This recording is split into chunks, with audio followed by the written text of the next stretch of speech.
Көзіңізді ерте ашқанда далада нағыз аяз тұрған жерді елестетіп көріңіз. Бұл қыстың ерекше ауа райы. Және сізге өмір сүру үшін бұрынғыдан да көп жұмыс істеуге тура келеді. Сіз ересек адамсыз. Және сіздің қамқорлық жасайтын отбасыңыз бар. Сондықтан сізге күшті, әрі тәртіпті ерік-жігер қажет. Сіз төсектен тұрып, үйді жылытуымыз керек. Адам кез келген аймақта аман қала алатын ең төменгі температура қандай? Қазіргі уақытта әлемде Ресейдің Сібір аймағында орналасқан Якутск деген жер бар. Якутия немесе Саха Ресей құрамындағы автономиялық республикалардың бірі. Бұл республиканың аумағы өте үлкен. Онда 3 миллионнан астам адам тұрады. Осылайша, ол сіз білетін әлемдегі көптеген елдерден үлкен. Алайда мұндағы климаттық жағдайлар өте күрделі болғандықтан, бұл аумақта бар болғаны 970 мыңға жуық адам белсенді өмір сүреді деп есептеледі.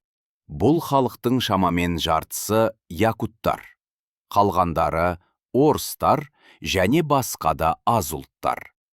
Якутск әлемдегі ең суық қала болып саналады. Мұндағы температура әсіресе қыста оңай 45-тен 49 градусқа дейін төмендеуі мүмкін. Ал адамдарға 71 градусқа жететін аязда өмір сүруге тура келеді. Бұл абсолютті рекорд. Якутиядағы Аймякон ауылында тіркелген. Якутск қаласында емес. Айналаға қарасаңыз, барлығы ақ, көбінесе тұманды, және бір-бірін ешкім көрмейді. Көптеген технологиялық құрылғылар жұмыс істемейді. Су құбырлары қатып қалады, және электр жарығы жиі өшеді. Автокөліктердің шығатын газдары қатып, адамдар қазіргі заманғы өмірдің игіліктерін ең аз дәрежеде ғана пайдалана алады. Шетелдегі адамдар Ресей туралы ойлағанда, олар тек Мәскеу мен Санкт-Петербургты елестетеді. Және негізінен осы екі аймаққа барады. Якутск, Саха республикасы сияқты Сібір аймақтарына басқа елдердің тұрғындары ғана емес, Ресей халқының көпшілігі де бармайды. Мәскеуден Якутскіге дейін, мысалы автожолмен 8840 километр.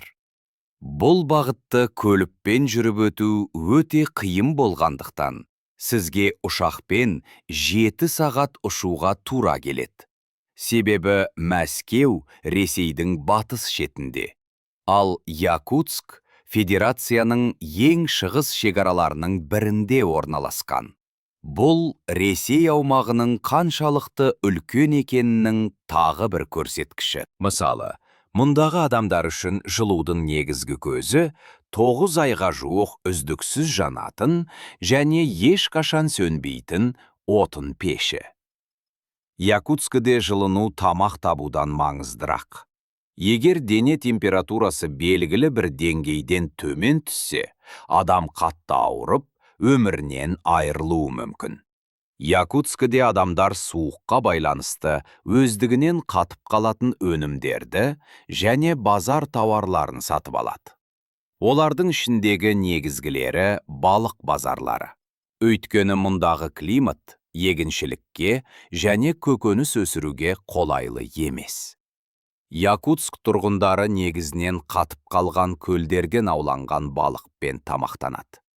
Олар базардан қатып қалған балықты үйге әкеліп, өткір пышақтармен қабығын сыдырады.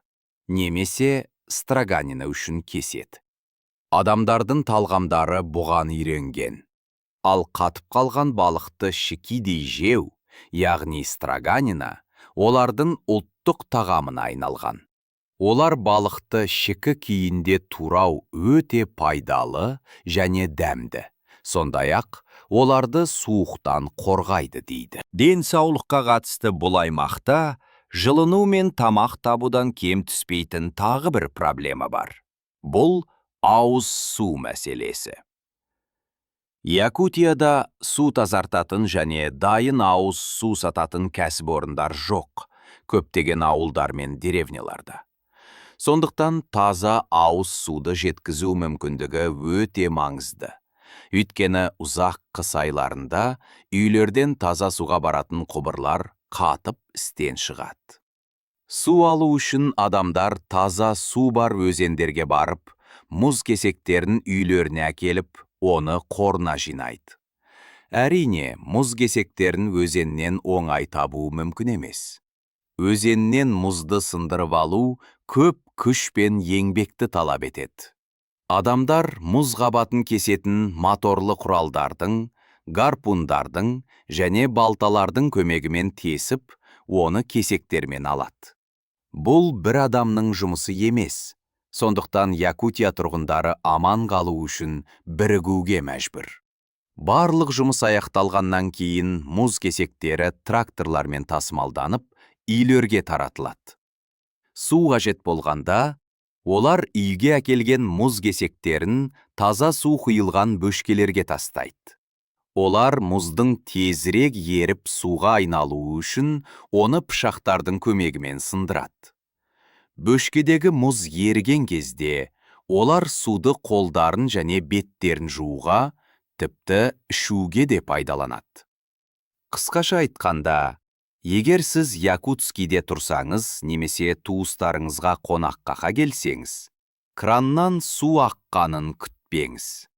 Табақша алып, үйдің белгілі бір бұрышында орналасқан таза суы бар бөшкелерден қажетті су мөлшерін алыңыз. Егер сіз Якутскийде тұрсаңыз және балаңыз болса, өмір одан да қиындай түседі. Өйткені жолдар әрқашан қар басқан. Аймақтағы балалар далада -55 градустан тан жылы болғанша мектепке баруға мәжбүр.